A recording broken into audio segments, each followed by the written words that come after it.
Dewan Pimpinan Cabang Partai Persatuan Pembangunan Kabupaten Buru telah menutup pendaftaran calon wakil bupati pada Kamis 9 Mei 2024. Tercatat hanya 2 pendaftar yang telah mengembalikan formulir pendaftaran.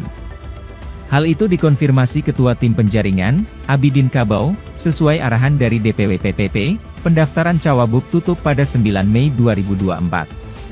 Mereka adalah Helmi Koharjaya menjadi yang pertama mengembalikan formulir pada Senin, 6 Mei 2024, diikuti oleh Siti Nadia Gadis Umasugi pada 9 Mei 2024.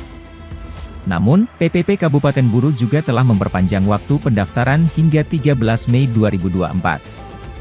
Hal tersebut untuk memberikan kesempatan kepada calon wakil bupati yang belum mengembalikan formulir pendaftaran untuk melakukannya.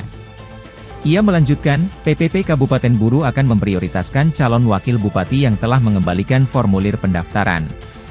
Kabau menjelaskan, PPP Kabupaten Buru akan melakukan survei kepada calon wakil bupati yang telah mengambilkan pendaftaran untuk melihat sejauh mana tingkat elektoralnya.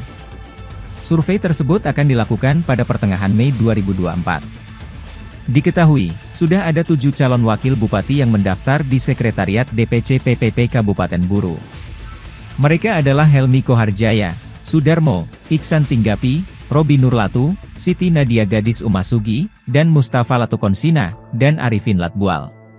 Dengan pendaftaran bakal calon wakil bupati di Partai Persatuan Pembangunan Kabupaten Buru, tadi malam sesuai dengan jadwal yang telah diberikan oleh DPW kepada kami, bahwa pendaftarannya sudah tutup tanggal 9 tepat jam 12 malam.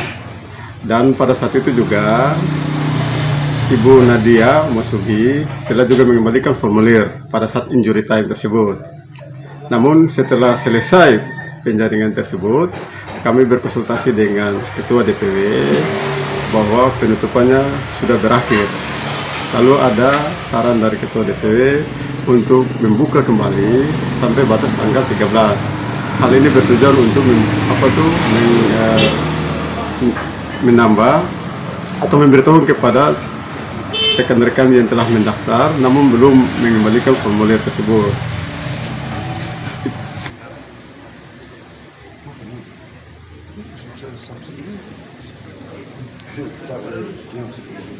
Download Tribun X sekarang, menghadirkan lokal menjadi Indonesia.